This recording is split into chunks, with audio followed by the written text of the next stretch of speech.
Viewers, আজকে একটুখানি geopolitics নিয়ে কথা বলি। তৃতীয় বিশ্বযুদ্ধের দামামা বেঁধে গেছে অনেক দিন আগে, শুরুই হয়ে গেছে তৃতীয় বিশ্বযুদ্ধ। কি করে শুরু হয়েছে আমি সেটা বলছি আমার চ্যানেলে।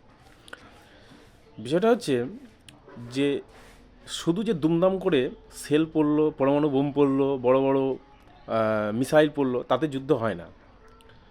যুদ্ধ এখন বর্তমান হচ্ছে টেকনোলজি, সব কিছু টেকনোলজির উপর নির্ভর করে।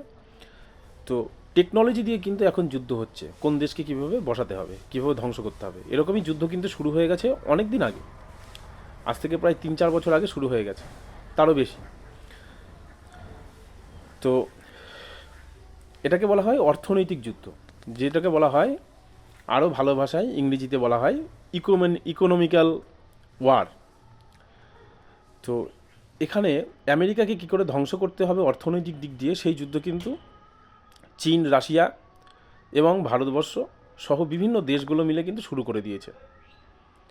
যার ফলে সোনার দাম বেড়ে যাচ্ছে। কেন বেড়ে যাচ্ছে ছোট্ট করে বলে দিই।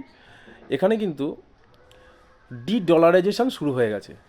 ডলারাইজেশন মানে হচ্ছে যে সারা বিশ্ব যেমন ডলারের মাধ্যমে কাজ করতো, এখন আর সেই ডলারের মাধ্যমে কিন্তু কাজ হবে না। আস্তে আস্তে ডলারটাকে যেন বসিয়ে ফেলা যায়, ধ্বংস করে ফেলা যায়, সেই চিন্তাভাবনা নিয়েছে সারা বিশ্ব জুড়ে। তার মধ্যে কিছু ইউরোপীয় কান্ট্রিগুলো কিছু বাকি আছে যারা এই যুদ্ধের মধ্যে নেই। তো এখানে আমেরিকাকে, এটাও ঠিক যে আমেরিকাকে ধ্বংস করাটা খুব একটা সহজ ব্যাপার নয়, যেহেতু জিওপলিটিক্সের ব্যাপার। তো ডিটেলে বলতে গেলে আমার 3 মিনিটের ভিডিওতে বলা সম্ভব নয়, আমি ছোট্ট করে বলে দিই। আমেরিকা কিন্তু প্রচুর দেশের কাছে বন্ড বিক্রি করে রেখেছে, এবং যাদের কাছে বন্ড বেচেছে তারা কিন্তু যদি মনে করে আমেরিকাকে ফেলবে, তাহলে সেই দেশগুলোই ধ্বংস হয়ে যাবে। তো যেই দেশগুলো বন্ড কিনে রেখেছে তারা আমেরিকার বিরুদ্ধে যাবে না, আমেরিকা বেঁচে থাকুক সেটাই চাইবে, যে আমেরিকার ডলারে কাজ হোক।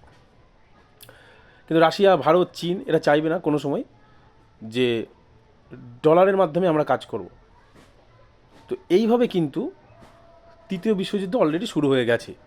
এবার শুধু বাকি যে এদেশ থেকে ওদেশে গিয়ে বম্বিং করা, সেল মারা, এবং কীভাবে ক্ষেপণাস্ত্র ফেলা যায়। তো যদি ভিডিওটা তোমাদের ভালো লেগে থাকে অবশ্যই অবশ্যই আমার চ্যানেলটাকে সাবস্ক্রাইব করবে, আর অনেক অনেক লাইক করবে এবং শেয়ার করবে।